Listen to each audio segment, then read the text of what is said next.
Hello friends, welcome to my channel education light. हम discuss करेंगे आज यूनिट 8 जो कि है टेक्नोलॉजी इन एजुकेशन, और उससे आने वाले क्वेश्चन आज हम डिस्कस करेंगे। तो चलिए स्टार्ट करते हैं आज का क्वेश्चन। हमारा पहला क्वेश्चन है, which of the following reflects the correct sequence in the development of educational technology approach.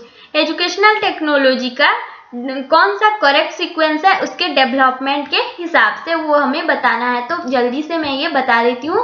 इसका सही आंसर है ऑप्शन नंबर 4। ओके, तो एजुकेशनल टेक्नोलॉजी का अप्रोच का पहला कैसे डेवलपमेंट हुआ? पहले आया हार्डवेयर, उसके बाद सॉफ्टवेयर, देन मास मीडिया, उसके बाद system approach, then multimedia, then उसके बाद लास्टली आया है आईसीटी। ओके, तो ये है developmental sequence of educational technology.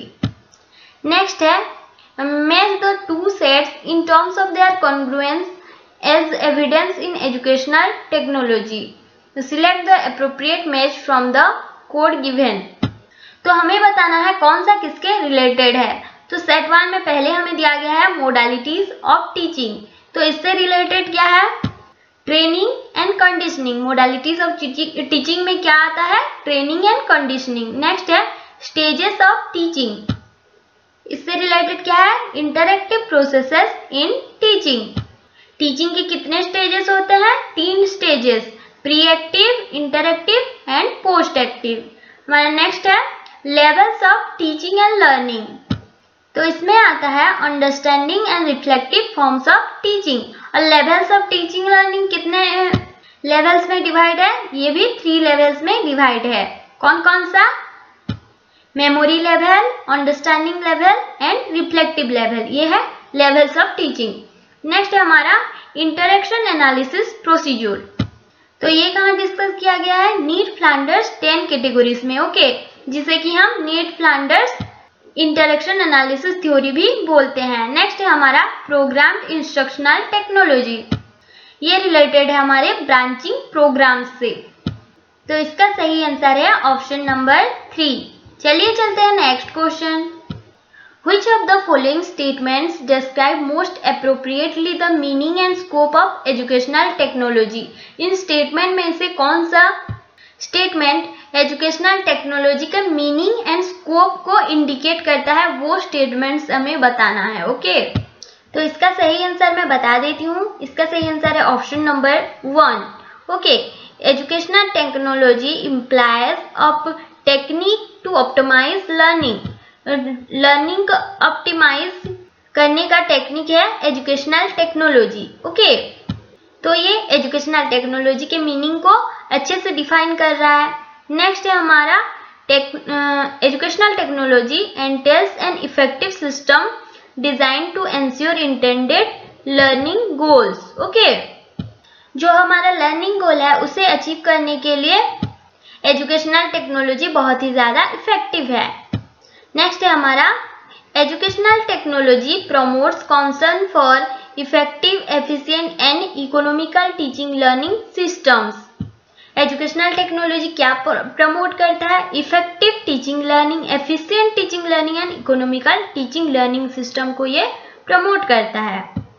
अभी आपको लग रहा है कि होगा कि ये और सारे स्टेटमेंट भी तो सही है एजुकेशनल टेक्नोलॉजी के रिलेटेड। तो पहला स्टेटमेंट है educational technology is directed eight use of ICT in the classroom teaching. ये सही है, लेकिन most appropriate meaning of educational technology नहीं है, क्योंकि एजुकेशनल टेक्नोलॉजी बस डायरेक्ट नहीं करता क्लासरूम में टीचिंग में आईसीटी को प्रमोट करना, उसके और भी बहुत सारे काम हैं। ओके, एंड नेक्स्ट है the purpose of educational technology is to create interest in learners. तो यहाँ पे हमें क्या बताया गया है? ये सही है, लेकिन ये इसका पर्पज है।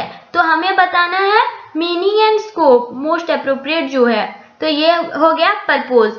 देन है इन educational technology reflective level learning is not the goal. तो ये सही नहीं है।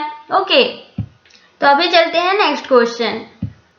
For effective organization of distance education, which combination of instructional systems is necessary? Distance education का इफेक्टिवली ऑर्गेनाइजेशन के लिए कौन कौन सा इंस्ट्रक्शनल सिस्टम नेसेसरी है वो हमें बताना है। तो इसका सही आंसर है option number 3। Okay, lecture cum discussion in contact classes.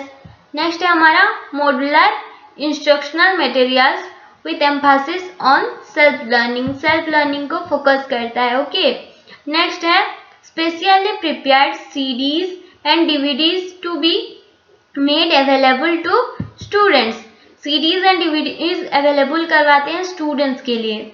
Next है हमारा workshop based discussion and assignments, तो असाइनमेंट दिया जाता है, डिस्कशन होता है। तो डिस्टेंस एजुकेशन को इफेक्टिव बनाने के लिए ये सब इंस्ट्रक्शनल सिस्टम फॉलो करना नेसेसरी है। Which of the following sets of statements relate more appropriately to the meaning and scope of educational technology? तो यहाँ पे भी हमें बताना है कि एजुकेशनल टेक्नोलॉजी के मीनिंग एंड स्कोप से रिलेटेड कौन कौन से स्टेटमेंट्स हैं। तो पहले जो क्वेश्चन हमने किया उसमें ऑप्शंस अलग थे और इसमें ऑप्शन अलग हैं, तो क्वेश्चन ऐसे भी आता है, सेम क्वेश्चन है लेकिन ऑप्शन अलग अलग, तो इसे भी हमें देख लेना चाहिए। ओके, तो जल्दी से मैं इसका आंसर बता देती हूँ। ओके, इसका सही आंसर है option number 3। Hardware in educational technology is the modality of presentation whereas software is the content और message which is presented. Educational technology में हार्डवेयर क्या है, मोडालिटी ऑफ प्रेजेंटेशन, और सॉफ्टवेयर क्या है, ये कंटेंट एंड मैसेजेस है जो कि हम प्रेजेंट करते हैं। नेक्स्ट है educational technology aims at optimising learning outcomes. तो पहले भी हमने ये देखा था कि लर्निंग आउटकम को ऑप्टिमाइज करना एजुकेशनल टेक्नोलॉजी का एम है। ओके, नेक्स्ट है हमारा system approach in educational technology followed hardware and software approaches. क्या फॉलो करता है educational technology, hardware and software approach को। नेक्स्ट है हमारा simple cognitive interchange in teacher and learner from part of reflective level teaching. What are the various strategies used for modifying teaching behavior in educational technology? Teaching behaviour को modify करने के लिए क्या क्या strategy है वो हमें बताना है। तो इसका सही आंसर है option number 2, sensitivity training, micro teaching, action research, simulation, interaction analysis और proceeding and programming instructional strategy. तो ये सब है strategy to modifying teaching behaviour in educational technology. Which one of the following gives the various phases of the system approach in the correct sequence? System approach का correct sequence क्या है, management design analysis और design management analysis और analysis management design और analysis design management. तो इसका सही answer है option number 4, analysis design and management. Okay, Which one of the following will be the most appropriate description of educational technology? Educational technology का most appropriate description कौन सा है वो हमें बताना है। तो इसका सही आंसर है option number 2, educational technology is a network of various techniques to ensure and optimise learning outcomes effectively. In which of the following exemplars of educational technology the emphasis is on individualized instruction?